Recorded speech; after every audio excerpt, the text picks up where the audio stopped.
You're listening to the Jams and Coffee Morning Show with your host, Brad Brock.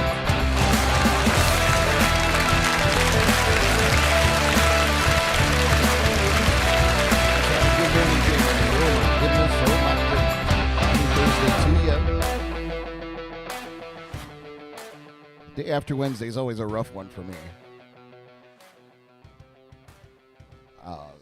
Not just because we do, we have the podcast that goes late at night, but, there's a lot of switchover that happens after we come back to the show, I got to switch everything back over to the morning show, and that's in the broadcasting software and the microphones and you name it.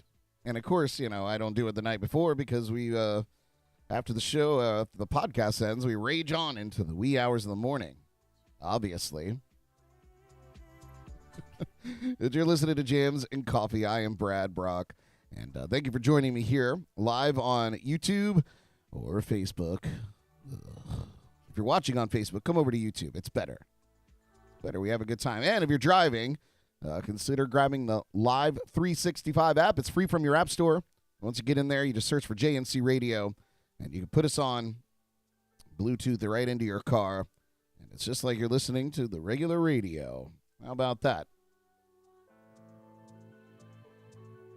Last night was a blast. Of course, Paul Robertson from the Drums and Rums podcast came up here and also was joined in the lounge with D-Money, Derek, and J-Tay Jordan. We were taste testing Sammy Hagar's Beach Bar rum cocktails, and they were delicious, by the way. I know I was talking about it yesterday morning on the show. They were delicious. Really, really nice, complex flavoring, but not so complex that they're undrinkable. Really was a nice balance, and probably shouldn't have had as many as I did, but we did. We had a great time. But I'm here. And no internet, problems, knock on wood. Well, thank you so much for joining here. So far outside, the weather actually looks pretty nice this morning. The temperatures are in the mid to upper 70s under mostly clear skies here on the Treasure Coast. This afternoon, the highs are going to be in the low to mid 90s with the heat indices in the triple digits, of course. Dog days of summer. Scattered late-day showers and storms slowly clearing around sunset. Tonight will be mainly dry, with lows in the mid to upper 70s. And tomorrow, the highs are going to be in the low 90s, with sunny skies to start the day and afternoon storms moving west throughout the day. So, have a rain jacket. Paul chiming in. He said he's here just listening on Live365. Good deal, Paul. I enjoy listening on that app. I think it's really well done. I've mentioned before they did a whole revamp on their radio app, and it's pretty powerful now. It's really good. So thank you for listening there, Paul. Good times last night, buddy. I guess we'll dive into our national days. We got a few good ones. A few good national days today. It's National Pinot Noir Day. My favorite kind of wine. Let me know what your favorite kind of wine is in the chats and comments there if you'd like. But yeah, it's August 18th is National Pinot Noir Day, and encourages wine lovers to experience one of the world's most versatile wines.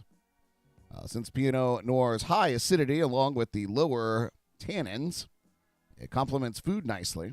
Wineries around the world produce Pinot Noir using red wine grapes and primarily the Pinot Noir varietal. Oh, that was a very posh word. The dry wine includes hints of cherry and raspberry, as well as earthy flavors and notes of floral. One of the world's favorite red wines, too. One Pinot Noir grown and produced in Burgundy, France, bears the name of the region. France also produces more Pinot Noir than any other country, naturally. However, today the grape is the grope. Ooh, Freudian slip. The grape is grown all over the world. The soil, climate, and how it's processed all impacts the flavor. So the easiest way to celebrate this National Day is by, guess what? Having a glass of Pinot Noir. Do that. However, don't just stop there. There are other ways to get the fullest enjoyment of this wine. While you're sipping your wine, read about it. There's plenty of books. North American Pinot Noir by John Winthrop Hager. You could watch documentaries on how it's made. The Holy Grail of Wine is follows the passion of vintner John Saman. You could serve a meal of salmon, pasta, or wild game. If root vegetables and mushrooms are your pleasure, Pinot Noir will enhance your enjoyment. So, National Pinot Noir Day. It is delicious. Great wine. Today is also National Mail Order Catalog Day. Not to be confused with Mail Order Bride Catalog.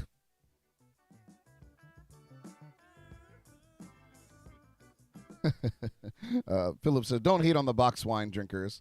I'm sure that there's a great Pinot Noir that comes in a box. I am not opposed to box wine. There are plenty of boxed wines that are of reasonable quality. I would never knock boxed wine, Philip. Drank my share of boxed wine in my day. National Mail Order Catalog Day. What was once one of the most popular ways of shopping is remembered each year on August 18th. The day marks the anniversary of the first Montgomery Ward's mail order catalog. On this day, all the way back in 1872, just a couple of years ago, Aaron Montgomery Ward of Chicago produced a catalog designed for direct order via mail. He aimed to remove the middleman from the business of buying and selling. As a result, he also drastically lowered prices. The very first catalog consisted of an 8 by 12-inch single sheet of paper, and on it, Ward included the merchandise for sale, the price list, and the ordering instructions. Before long, Montgomery Ward's single-page list of products grew into a 540-page illustrated book selling over 20,000 items. That was the original Amazon, friends. It didn't take long for enterprising merchants to copy Montgomery Ward's idea. One notable merchant was Richard Warren Sears. He mailed his catalog in 1896. As others entered the field, catalog sales grew. By 1971, catalog sales of major United States firms exceeded more than $250 million in postal revenue. It's interesting to note, according to the National Mail Order Association, Aaron Montgomery Ward wasn't the first to conceive of the mail order catalog. In the United States, we should have known Benjamin Franklin may have formulated the first basic mail order concept. He produced a catalog to sell scientific and academic books. Franklin also receives credit for offering the first mail order guarantee. Those persons who live remote by sending their orders and money to B. Franklin may depend on the same justice as if present. Equality back there in B. Franklin's day. Today, mail order catalogs have been replaced with internet websites like Amazon. And additionally, the term mail order has been replaced with the term online shopping. So, celebrating a bygone era of lazy shopping.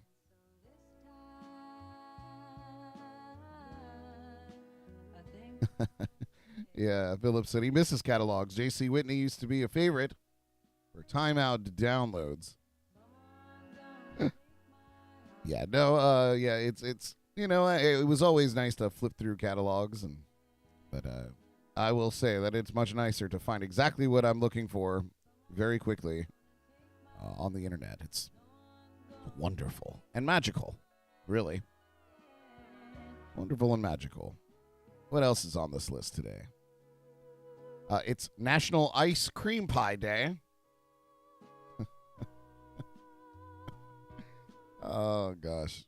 My mind's in the gutter. It always is.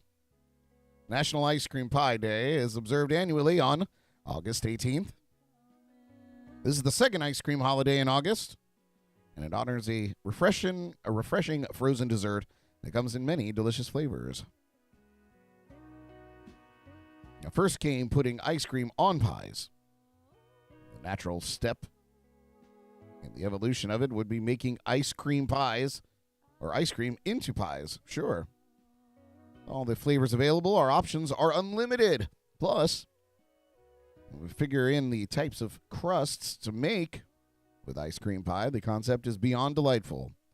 Combine graham cracker crusts and maple pecan ice cream for a fall treat, or a vanilla wafer crust with peanut butter ice cream topped with bananas. You're only limited by your own imagination. The treat also makes an excellent substitute for those who can't decide on pie or cake for their birthday. Compromise and just have an ice cream pie. So many benefits to enjoying ice cream pie over just ice cream or just pie. Bring it together. How about that? It's also National Fajita Day. National Fajita Day. On August 18th, National Fajita Day recognizes the sizzling deliciousness of the savory Tex-Mex flavor found in fajitas. Now, back in the early 1930s, Mexican vaqueros in southwest Texas developed what we've grown to love all over the United States. Using throwaway cuts of beef, they developed the fajita. However, it wasn't long before they became a staple in the region. These cowboys cooked the steak over an open fire or grill. Once cooked, they served it with flour or corn tortillas. In later years, fresh pico de gallo, guacamole, and southwestern spices elevated the fajita. And soon, the convenient meal for hardworking cowboys made an introduction to new audiences. The fajita became a destination food in the culinary world. As their popularity grew, fajitas added a colorful flair to Tex-Mex menus. Sizzling platters full of bright peppers, onions, and mouth-watering aroma delighted patrons. Isn't that wonderful when, every time a sizzling fajita plate comes out, the restaurant you're at, it's like, oh, now I know what I'm getting. The yawn of the food world. Instantly contagious. Menu choices beyond tender steak also broaden the fajita spectrum. Sweet shrimp, lean chicken, or pork with freshly made tortillas arrived at tables with fanfare. By the 1980s, most Mexican restaurants in the United States served fajitas. A modern culinary kitchen, lime, cilantro, and a plethora of vegetables find their way into a fajita as well. Add to that the perfect seasonings, and mouths really begin to water. Another flavor boost comes from grilling with mesquite. Adds a smoky flavor, and bacon adds crunch. Of course, who could forget the cheese? Must have the cheese. Their festive presentations, fajitas, continue to be enjoyed today. The fajita has come a long way from the old skirt steak trimmings, so let's get out there and eat some fajitas today. Just like Jordan and I did a year ago in this National Day video. National Fajita Day. Enjoy.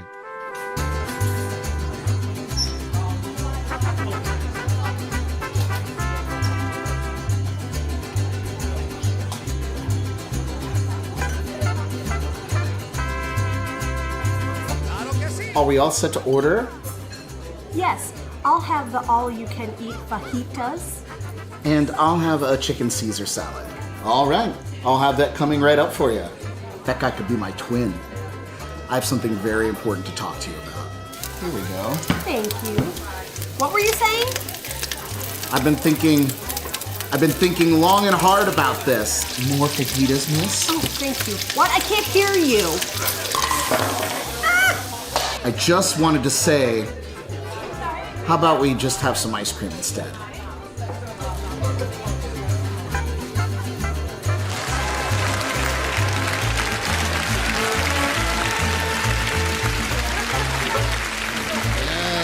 National Fajita Day.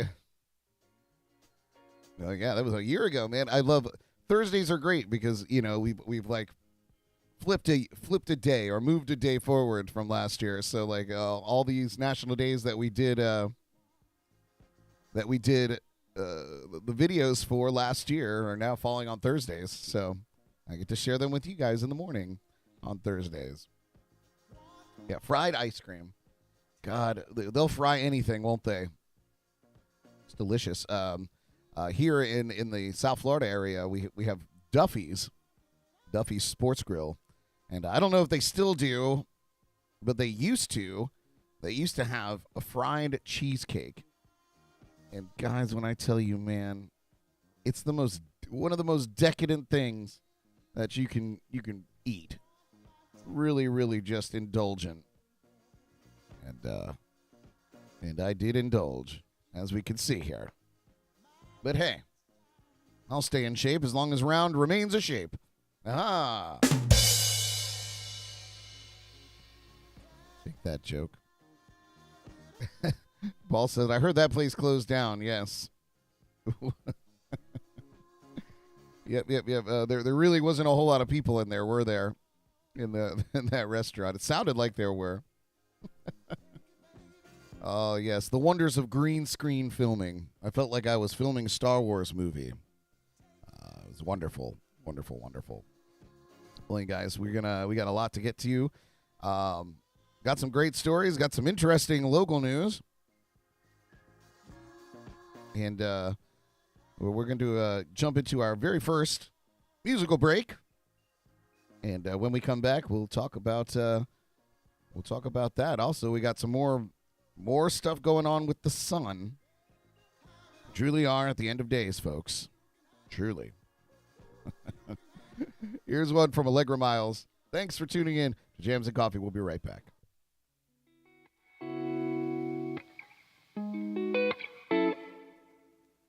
Why you gotta go and look at me like that? Yeah, your eyes always are giving me a heart attack. You start looking at me, I know there's no turning back. Whoa, oh, oh. Why you gotta go and look at me like that? Yeah, your eyes always are giving me a heart attack. You start looking at me, I know there's no turning back. Whoa, oh, oh. Baby, you got me. First time that you hit me with your gaze, you know that I'm gone, cause you got me. Constantly you got me stuck in this daze. Something in your eyes, your eyes. Your eyes,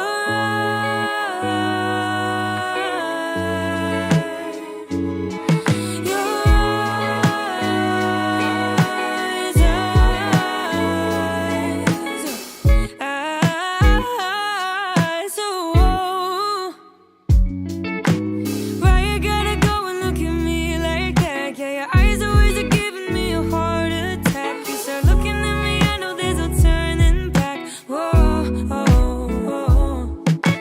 Why you gotta go and look at me like that? Yeah, your eyes always are giving me a heart attack. You start looking at me, I know there's no turning back. Whoa, oh, oh.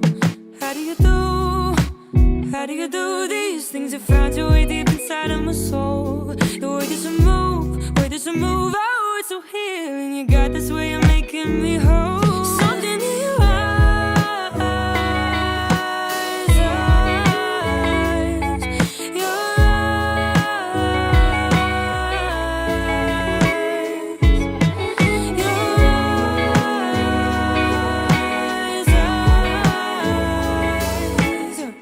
eyes, oh. Why you gotta go and look at me like that? Yeah, your eyes always are giving me a heart attack. You start looking at me, I know there's no turning back. Whoa, oh, oh. Why you gotta go and look at me like that? Yeah, your eyes always are giving me a heart attack. You start looking at me, I know there's no turning back. Whoa, oh, oh. Something in your eyes.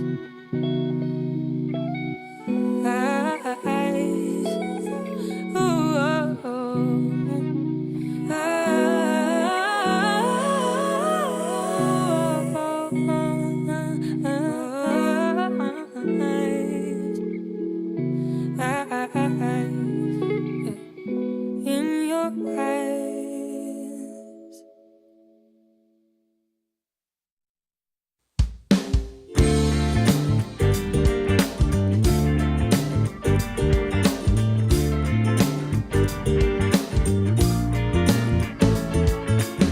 Pick up the frequency, the faded energy.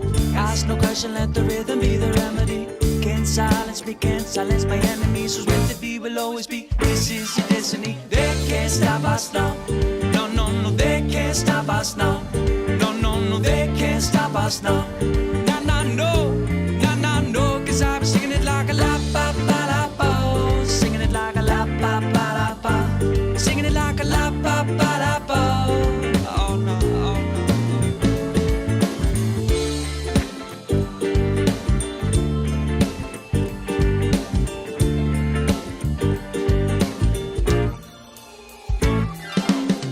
Obligation, controls the population. No imitation, you know that we're not faking. You give my mind right, free my soul. So I am singing upon the microphone, and they can't stop us now. No, no, no, they can't stop us now. No, no, no, they can't stop us now. No, no, no, no, no, no. Cause I've been singing it like a la ba ba la ba. Singing it like a la ba ba la ba. Singing it like a la ba ba la ba. Oh no.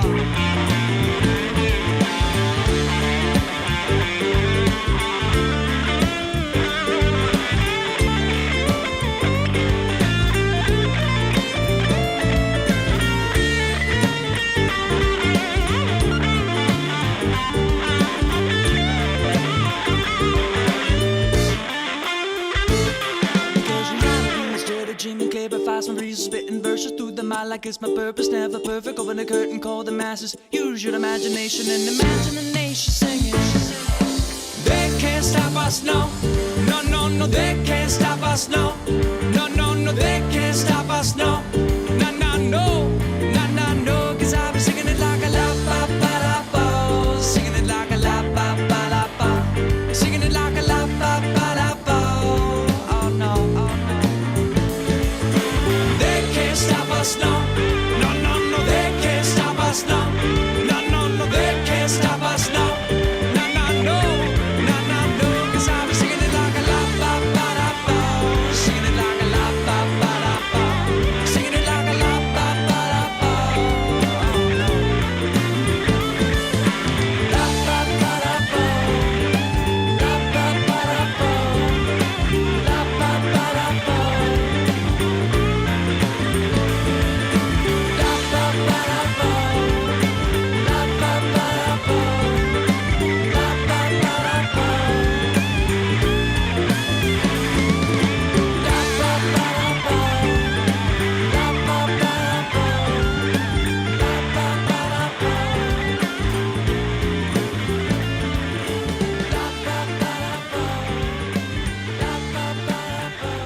All right, we're back. Jams and Coffee in the Morning on YouTube and JNC Radio on the Live365 Radio App. Thank you for joining me here this morning. Interesting story I saw. So recently, in downtown Stewart area, if you are local here or have visited there before, you know all about Confusion Corner, the very big and confusing roundabout in downtown Stewart. Well, apparently they closed it down, obviously doing some work for the Bright Line train system that will be coming through soon.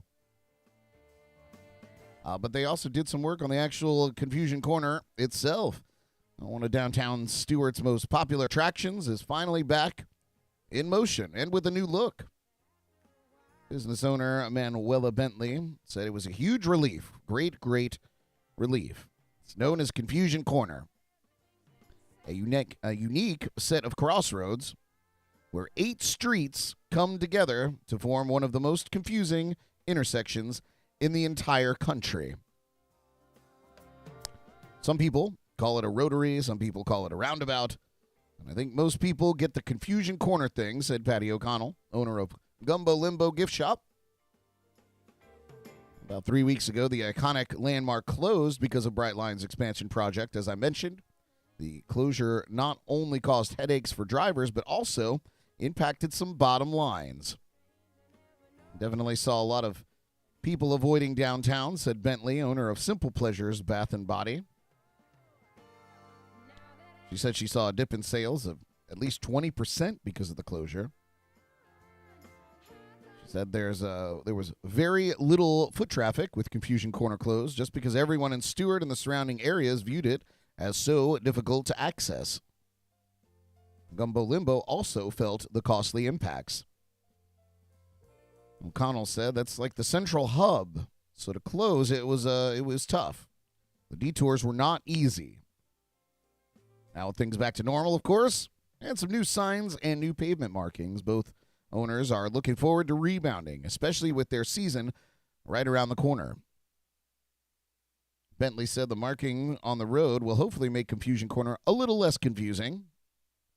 O'Connell welcomes a little bit of confusion after having been without it for the past few weeks. We're really happy it's open, added O'Connell, that's for sure. And yeah,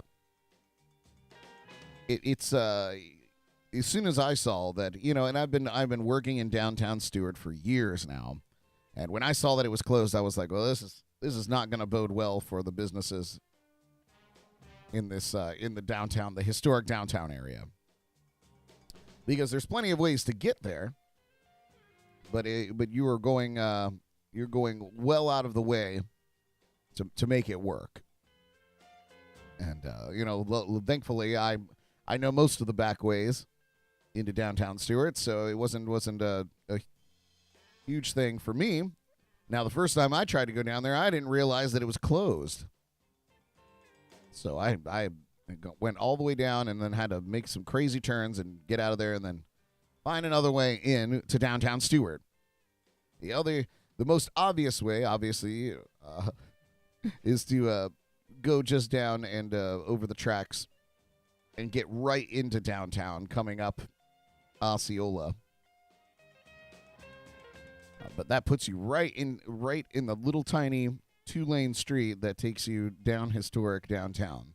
And I can imagine that the traffic was bad. I took it all the way back to US 1 and went all the way down to Palm Beach Road and brought it around from behind. That's what she said. But yeah, but it was closed for quite a while.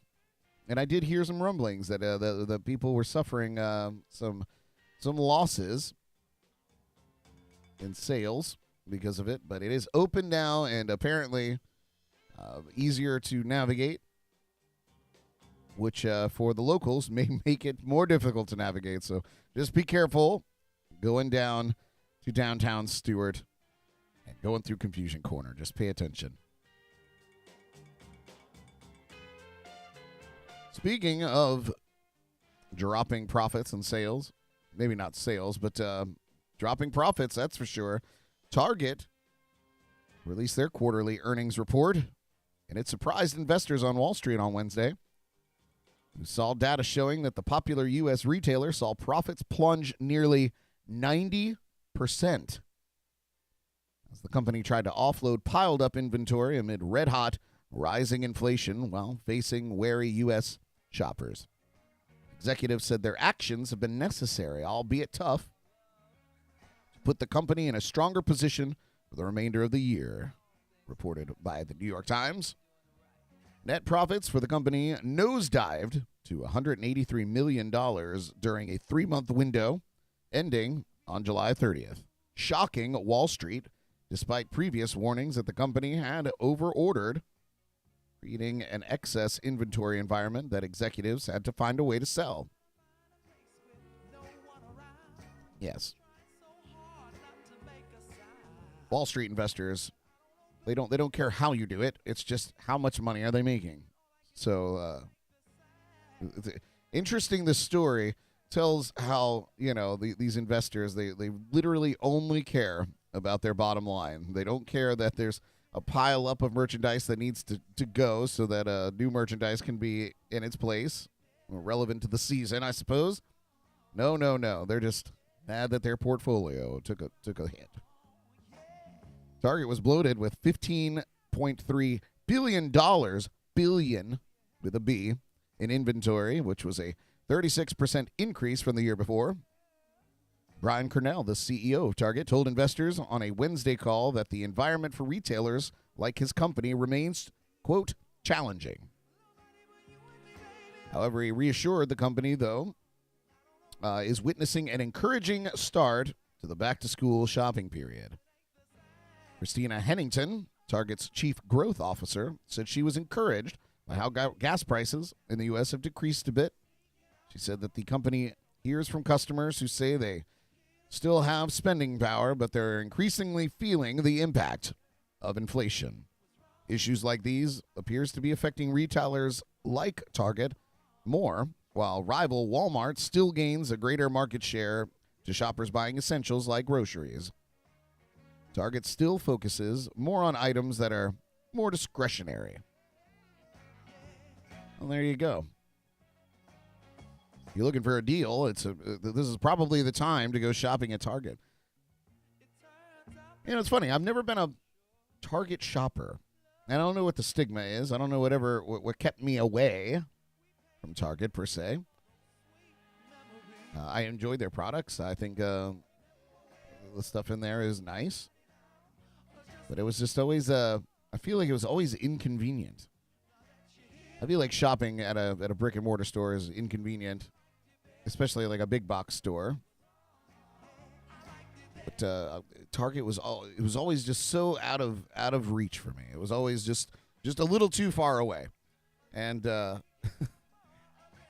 it kept me from shopping there. To be honest, let me know what you think. What do you think about shopping at Target? I put a poll out on YouTube saying, does seeing someone else's fajitas make you want your own? It's so far 100% people in the poll say yes. But that's, of course, with one vote. So thank you, whomever voted. Trying out all these fun features. Be a little bit more interactive. I am working on a way to make the shock collar game, the shock collar trivia games, more interactive, where you guys can log into a site and shock us during the trivia game. Oh, somebody voted no. You did it on purpose.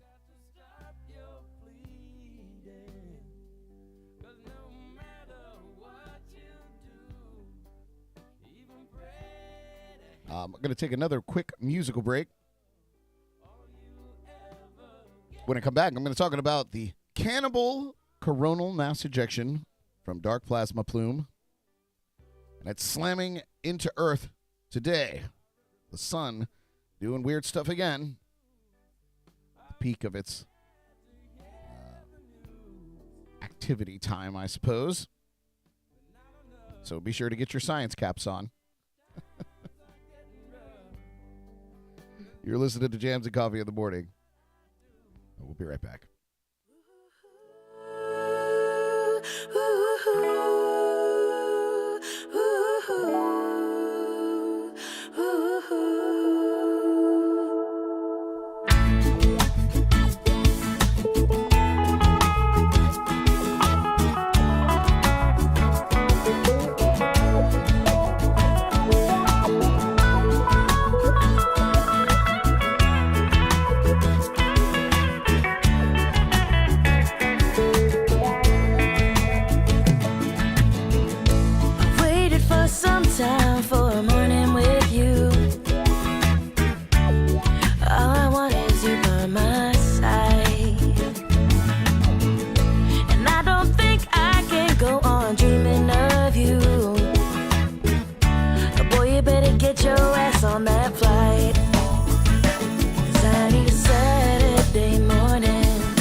on beep and let's go somewhere for the weekend. Take a dive into the deep end, cause I'll go anywhere with you.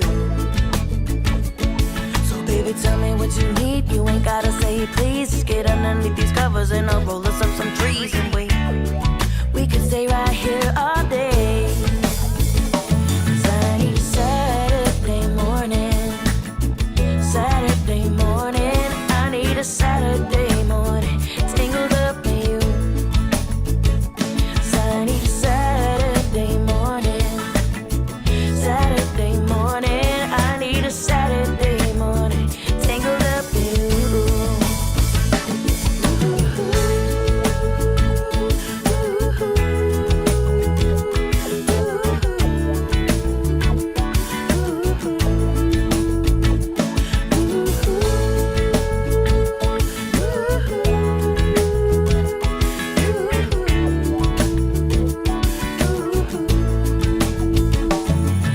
So someday, baby, when we're old and gray, we can look back, you know, Lord, on all these Saturdays.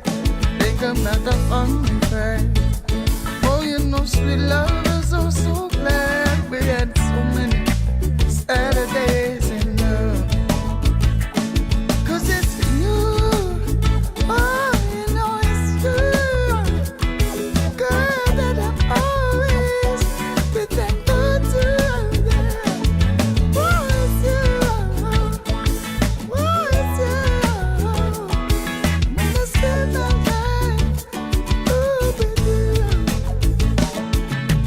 Darling, there's so much we could do. But Friday's on and I wanna watch it with you. I need a Saturday morning. Saturday morning. I need a Saturday morning. Tangled up in you. I need a Saturday morning. I need a Saturday morning. I need a Saturday morning. Tangled up in you. I need a Saturday morning. Saturday morning. I need a Saturday morning. Tangled up in you. I need a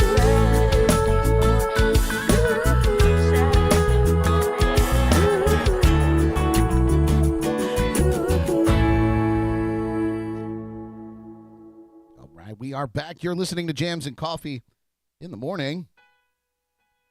Thank you for tuning in on YouTube to watch this beautiful face. Yes. Or listening on JNC Radio via the Live365 app. Hope you're enjoying your morning so far.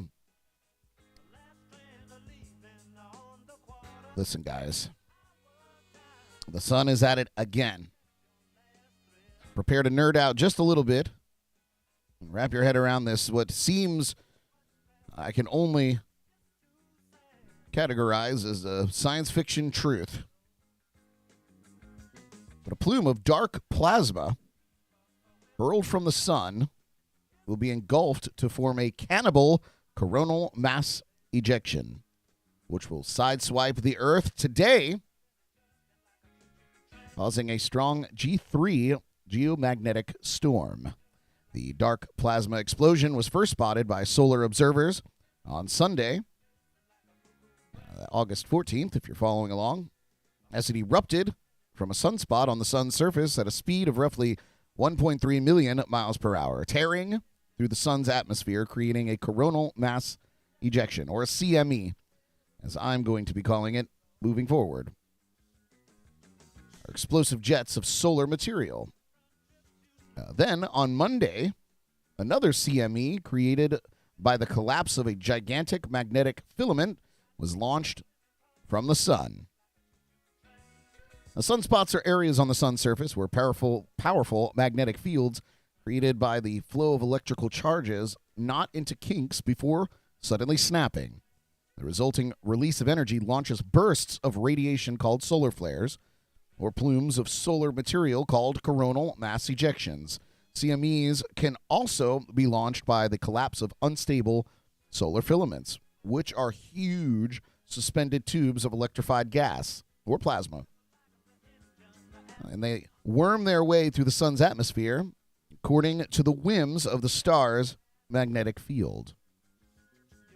The two eruptions together will merge to form a cannibal coronal mass ejection, according to the National Oceanic and Atmospheric Administration, better known as NOAA, in their forecasts. Cannibal CMEs occur when one fast-moving solar eruption overtakes an earlier eruption in the same region of space, gobbling up the charged particles to form a giant combined wavefront that, upon reaching Earth, triggers a powerful geomagnetic storm. This cannibal CME is no different. When it arrives at Earth, the dark plasma plume, so named because it is comparatively cooler and darker in appearance, will cause a G3 magnetic storm, according to NOAA's Space Weather Prediction Center. What is a geomagnetic storm? Well, it occurs when planets with strong magnetic fields, like our own here on Earth, absorb the high-speed barrage of solar debris from CMEs. During these storms, Earth's magnetic field gets compressed slightly by the waves of highly energetic particles. These particles trickle down magnetic field lines near the poles and agitate molecules in the atmosphere, releasing energy in the form of light to create colorful auroras similar to the ones that make up the Northern Lights. If you've ever gotten to see that, that is something to behold. Geomagnetic storms are classified from G1 to G5 according to their severity. G3 storms are strong geomagnetic storms, meaning that the oncoming sunblast could bring the dazzling aurora as far south as Illinois and Oregon. According to spaceweather.com, G3 storms can cause intermittent problems for low frequency and satellite navigation, increased drag on low Earth orbit satellites, and may require some power systems to make voltage corrections.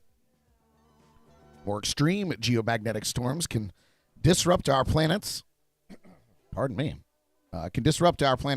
magnetic field powerfully enough to send satellites tumbling to Earth. And scientists have warned that extreme geomagnetic storms could even cripple the internet.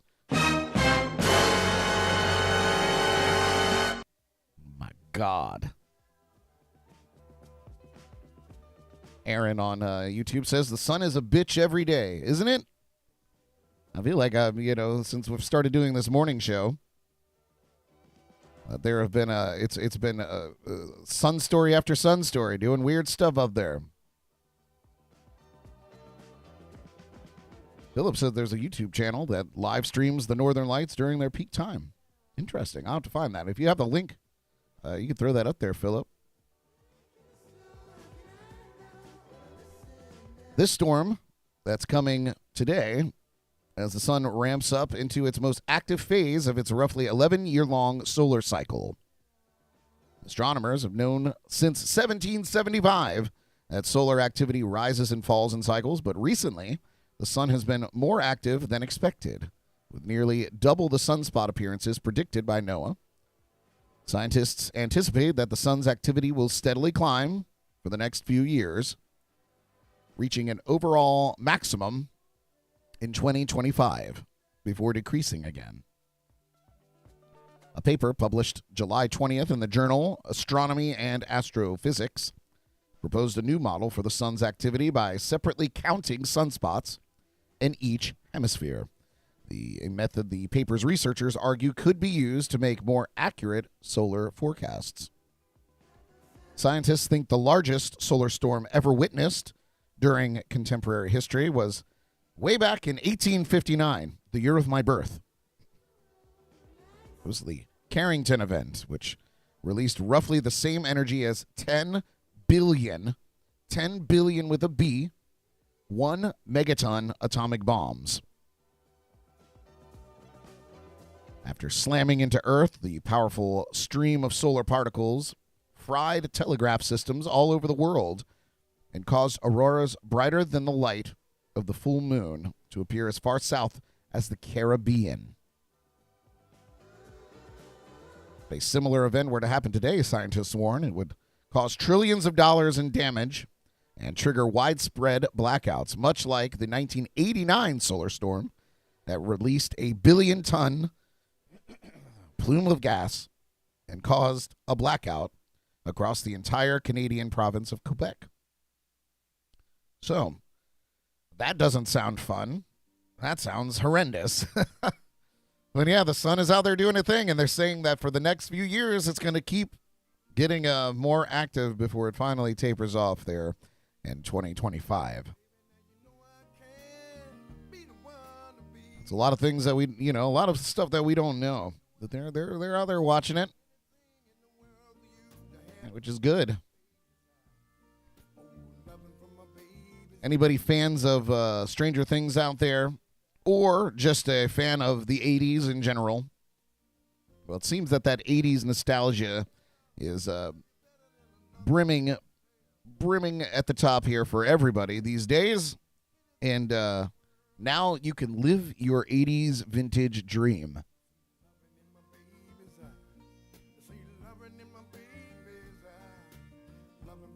How would you like to spend a night in an 80s vintage Pabst Blue Ribbon themed motel room?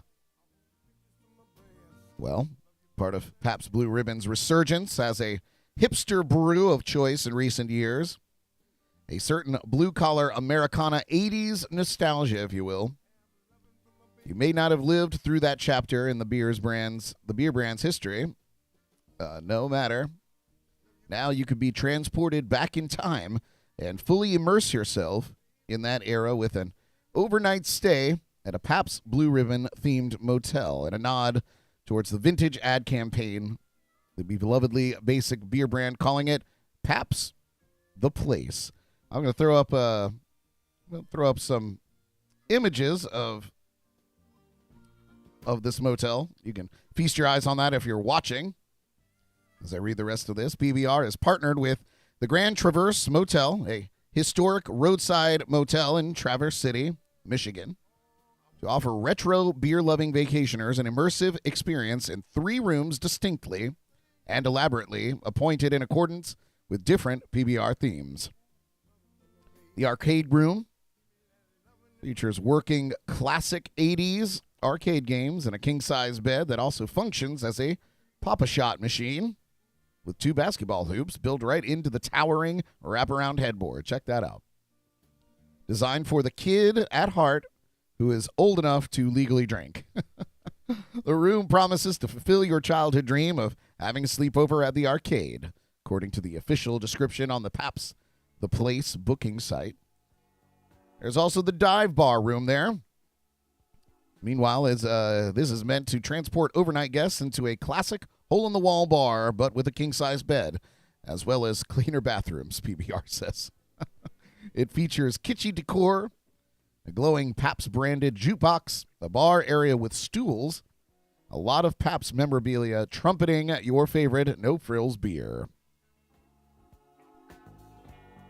And last, the Rec Room offers that classic wood paneling, shag carpeting, and vintage cabinet-encased television, a panoply of earth-tone patterned furniture and wallpaper. Check that out. There it is there. Oh, that brings back memories. And a stone fireplace we imagine is probably as faux as your enjoyment of it would be real.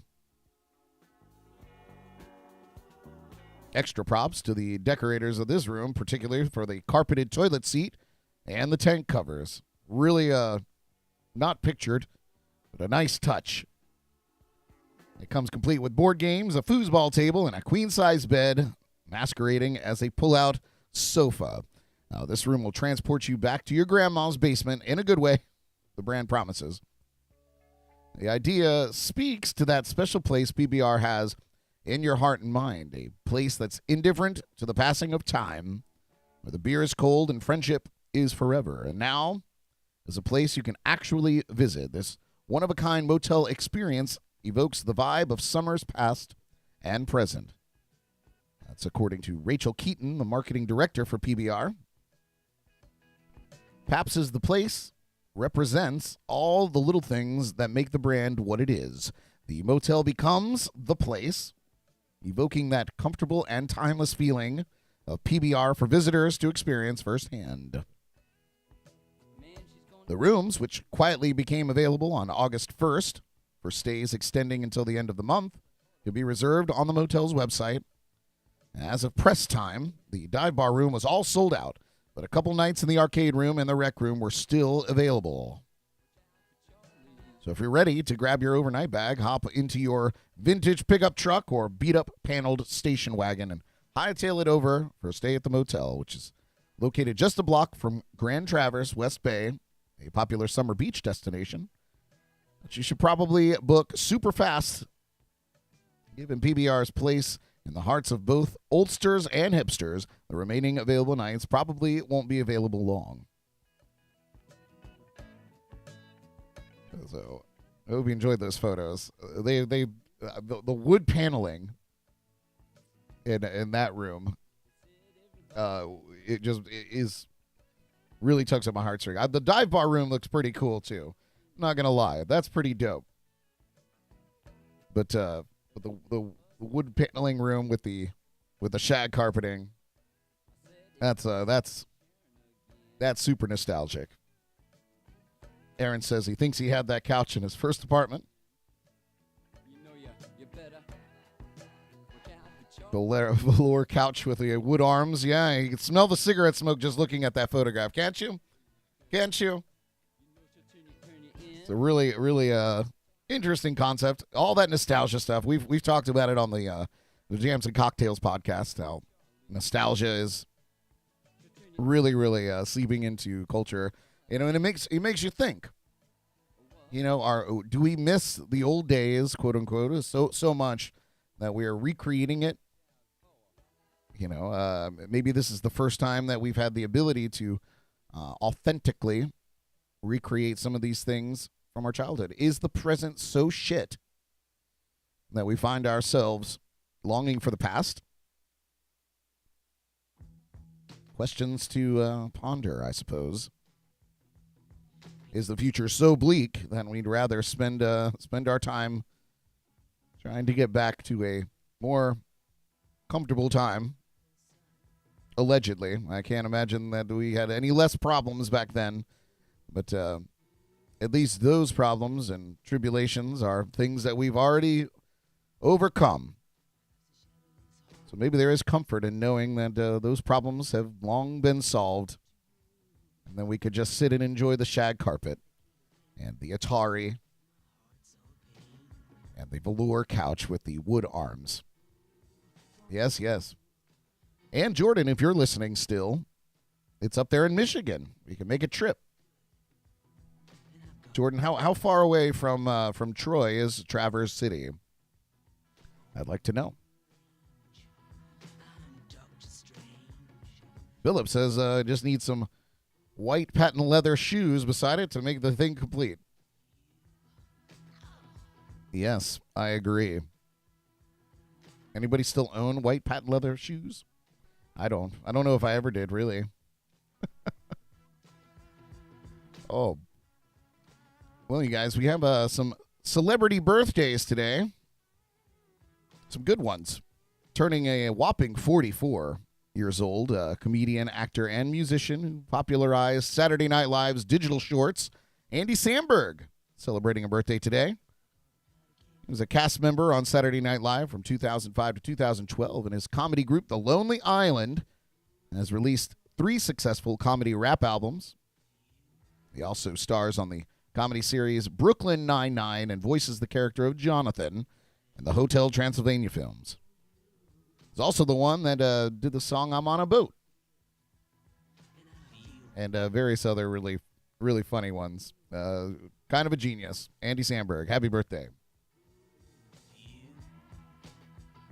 I'm getting some logistical information over on YouTube. Philip said it's quite a ways from Detroit. The opposite side of the state to the north is Traverse City. Pam said over 200 miles. Well, that's 255 to be exact. Yeah, that's a hike. That's a hike. Maybe I'll just live vicariously through the photographs.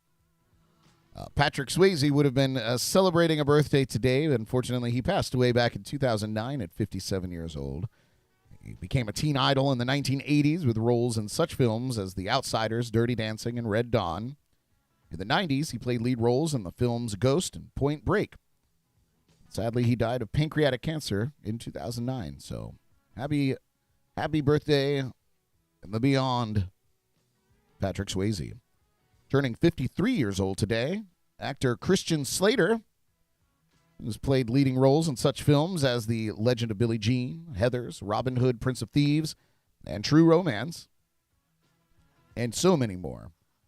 In 2015, he began starring as the titular character in the U.S. series Mr. Robot. Christian Slater, still at it. Now, this one blew my mind. Turning 30 years old today, Frances Bean Cobain, the artist and model who is best known as the child of Kurt Cobain and Courtney Love.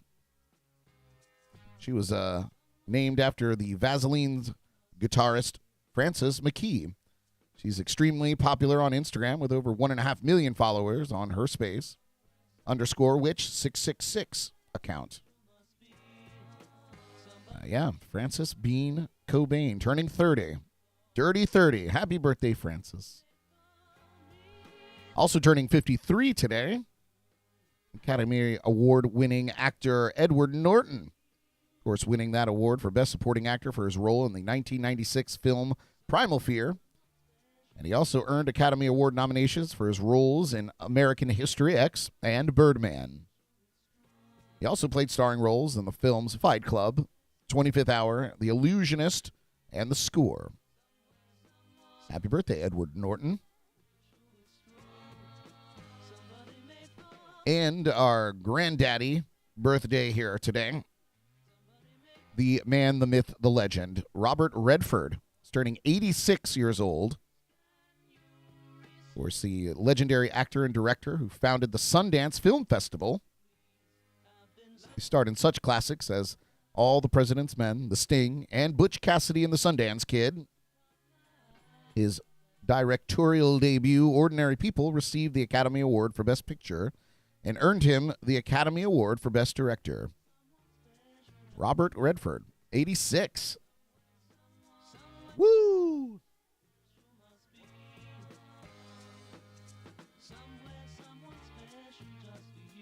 Roadhouse. I really hope that they don't remake Roadhouse. That would just be... But again, back to my point, are we so disappointed in the future that we have to go back and reclaim the past? Crazy. Yeah, Robert Redford, apparently older than De Niro. De Niro just celebrated a birthday yesterday, right? How old did he turn? I can't remember. Yeah, happy birthday, you guys.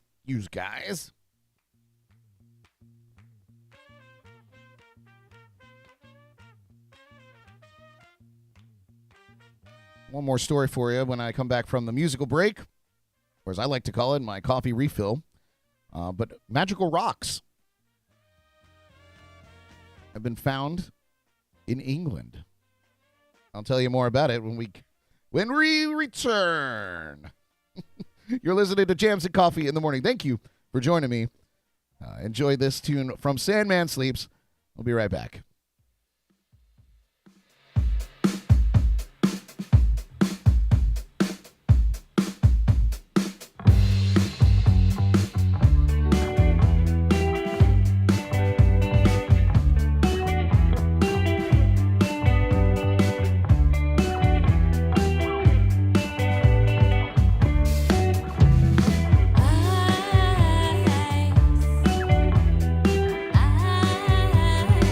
I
You're listening to Jams and Coffee in the Morning. Happy Thursday to you. Thank you for joining me over on YouTube and JNC Radio on the Live365 application. Totally free from your favorite app store. Get it, look for JNC Radio and add us to your favorites there. Tune in and you can listen in without having to watch my beautiful face that you'd be missing out. And if you're over on Facebook, please come over to YouTube. Join the party. That's where all the fun is. Come over to our YouTube channel, Jams and Cocktails Podcast Network. I believe the links are actually in the description of the videos that you're watching if you're on Facebook. Come over there, subscribe to us, and join the lively chat that we have going on over there, man. I really am happy that you guys are making friends over there on our chat room. Paul asked if they can remake Ghost. And that's sacrilege. Just like Roadhouse. I think they need to leave Patrick Swayze's catalog of films alone. It was bad enough that they did Kevin Bacon so dirty redoing Footloose.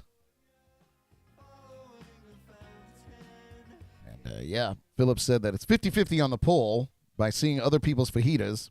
And maybe I worded it wrong. Maybe I should have, included hearing or smelling, obviously, somebody's fajitas. I think hearing it is a pretty good deciding factor for me. It's unmistakable when those are coming out of the bag. National Fajita Day. That might be lunch for me. I have 2 walking distance Mexican restaurants near my home. I won't be walking because I'm lazy, but it's very close. You guys, hundreds of fragments of rare transparent type of quartz called rock crystal suggest Neolithic people used the mineral to decorate graves and other structures at a ceremonial site in Western England, archaeologists say. The rock crystals were likely brought to the site from a source more than 80 miles away over mountainous terrain, and the crystals appear to have been carefully broken into much smaller pieces, possibly during a community gathering to watch the working of what must have seemed like a magical material. Nick Overton, an archaeologist at the University of Manchester in England, said you can think of it as a really special event. It feels like they're putting a lot of emphasis on the practice of working the crystal. People would have remembered it as being distinctive and different. Overton is the lead author of a study published in July in the Cambridge Archaeological Journal that describes the discovery of more than 300 of these quartz crystal fragments at a 6,000-year-old ceremonial site at Dorston Hill in Western England, about a mile south of the monument known as Arthur's Stone. As well as being almost as transparent as water, several of the crystal fragments are prismatic, splitting white light into a visible rainbow spectrum. How about that? Quartz crystal is also triboluminescent. That's a good word. And that is that it gives off flashes of light when it's struck. That peculiar property must have enhanced the process of breaking the crystals into smaller fragments. Overton said if you bash these 2 crystals together, they emit little flashes of bluish light, which is really fascinating. It must have been an arresting experience. The material is quite rare and quite distinctive in this period where there is no glass and no other solid, transparent material. Archaeologists think that ancient structures in Dorston Hill and Arthur's Stone were part of the early Neolithic or New Stone Age ceremonial landscape built up 1,000 years before Stonehenge, which was constructed roughly 5,000 years ago on the Salisbury's Plain, about 80 miles to the southeast. Local legends think Arthur's Stone to the mythical King Arthur, local legends link Arthur's Stone to the mythical King Arthur, although it would have already been thousands of years old by his time, if he ever really existed. Dorston Hill is the site of the Halls of the Dead, 3 timbered buildings that were deliberately burned down and replaced by 3 earthen burial mounds in Neolithic times, possibly after a local leader had died. Archaeologists think an earthen mound at the Arthur's Stone site once pointed to the halls of the dead, the remains of which were discovered in 2013, but later mounds at both structures were aligned to a prominent gap in the hills to the south. Overton said that the rock crystal fragments were scattered around the Dorston Hill site, but were concentrated in the burial mounds.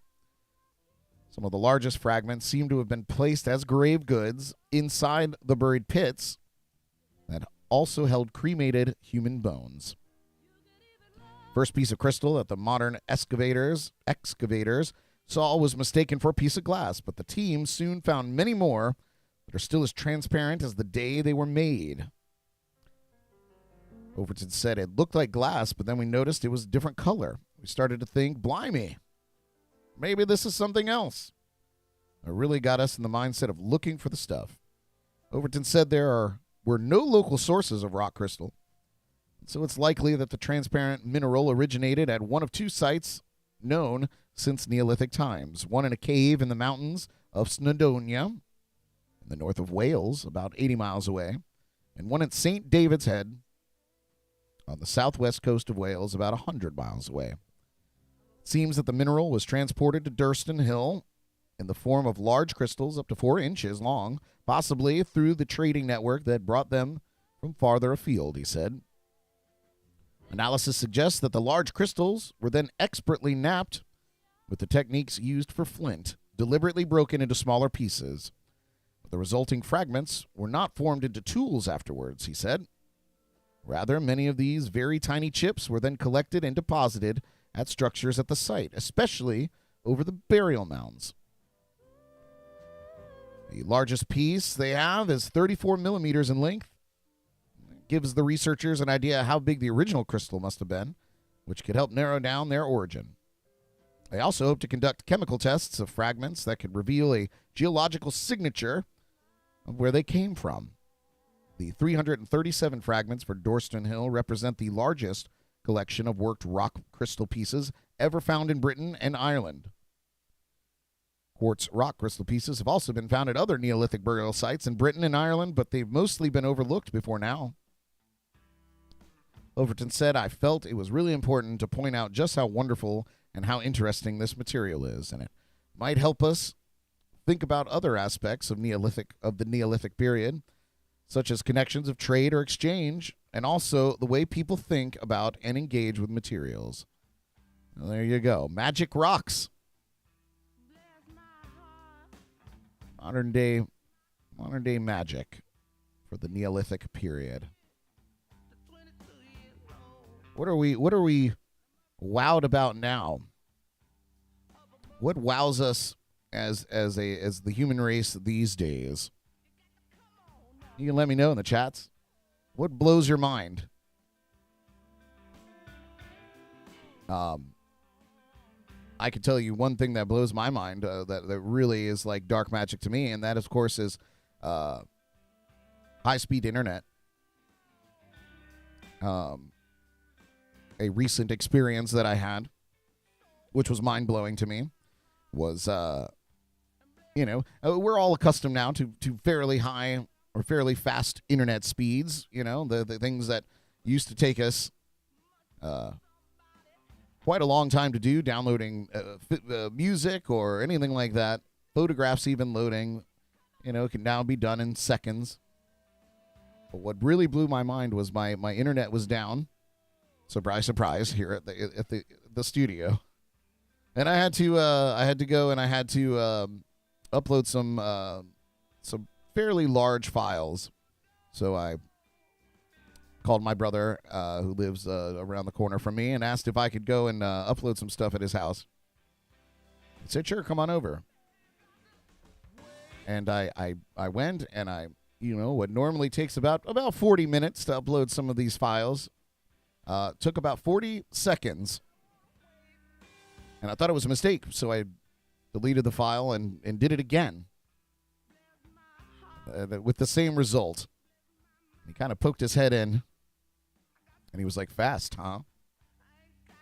He had neglected to tell me that he had just gotten fiber internet installed at his house.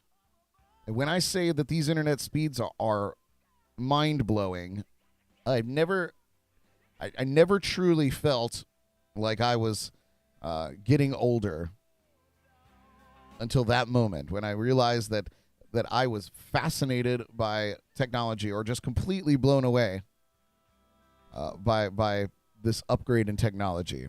And of course, the other files that I had to, what would have taken me a couple of hours at home took me seconds. So that's one thing recently that happened that was mind-blowing to me, like dark magic. I would grab my torch and pitchfork, and I've been in olden times. Really fascinating stuff.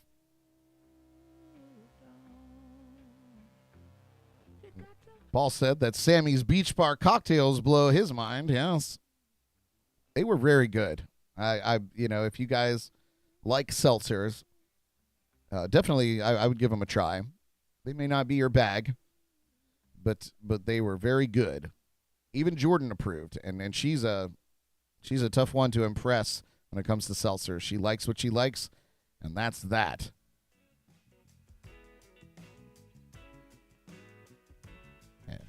And Paul says, who hasn't hit the like button yet? Yeah, please like this stream. Appreciate that. And subscribe if you haven't.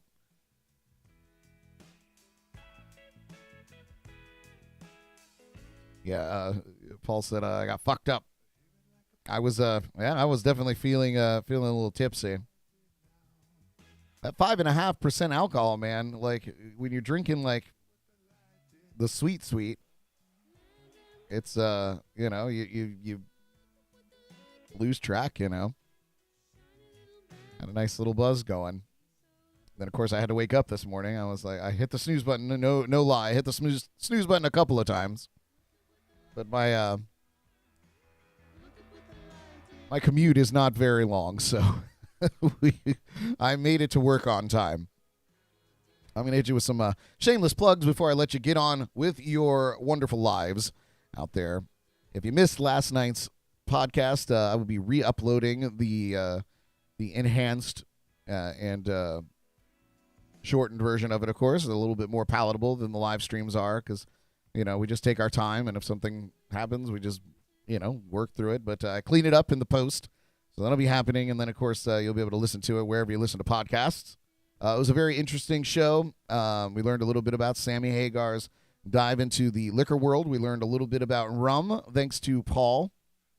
And, of course, Jordan helped us describe all the flavors as we were trying them. So, really a great show. Hope that you check it out later on this afternoon once I've uploaded it. I will send the link out to everybody. Please join us for our live podcast each Wednesday night at 8 p.m. Eastern. We'd love to have people like you are now chiming in the chats and hanging out with us. It always makes it a good time. All of these shows and all of these things you can hear on the free LIVE365 Radio App. It's a great radio app if you're driving around. Find us on the app, JNC Radio. Add us to your favorites. Listen to great music all day. And great local music also peppered in during the day. You can listen to this morning show each morning. And, of course, the JNC podcast on Wednesday nights. Go get it. Let me know what you think. A shout out to our friends at Code Rum. Hop Life Brewing, the Sneaky Tiki in downtown Stewart. And, of course, Paul, the Drums and Rums podcast. You can check out his live stream tonight. He's doing a twofer this week. He did a live stream for National Rum Day on Tuesday. And he's doing his normal, regularly scheduled live stream tonight, 8 p.m. You can find that on the Drums and Rums YouTube channel. It is his biggest happy hour and a half hour. So check that out tonight. I will be at the Square Grouper in Fort Pierce performing solo. You can check me out there. Come and say hi, hang out, have a drink with me. Maybe a Pabst Blue Ribbon or nostalgia.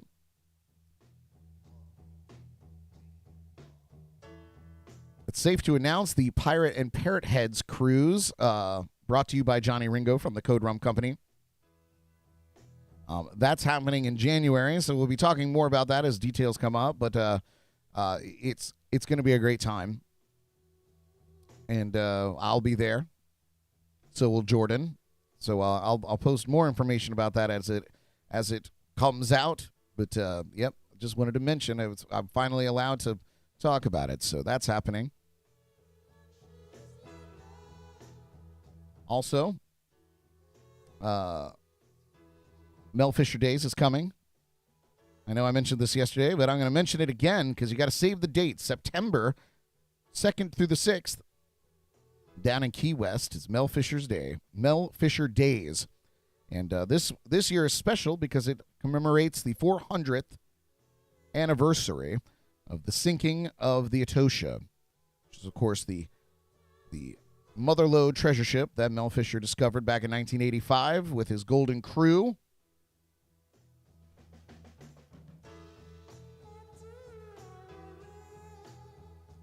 So mark that on your calendar, September 2nd through the 6th. And that spreads out through multiple Key West locations. And lots of things to do down there to celebrate that fateful night where the ship went down back in 1622. Good year for wine.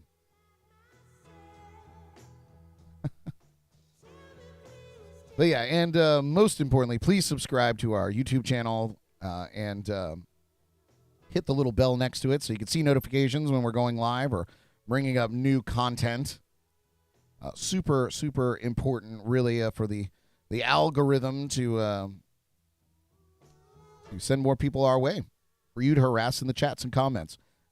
Please like this video. I appreciate you all tuning in this morning. And we'll be back for our TGIF edition of Jams and Coffee tomorrow morning. So, in the meantime, enjoy your Thursday. Be safe out there on the roads. Drink some water. Tune in to Paul's show tonight. The biggest happy hour and half hour. Thank you so much for joining me this morning. I'm Brad Brock. Cheerio. Pip, pip. Tune in again tomorrow morning for the latest local buzz, national headlines, music news, and more on JNC in the Morning, right here on Facebook and YouTube.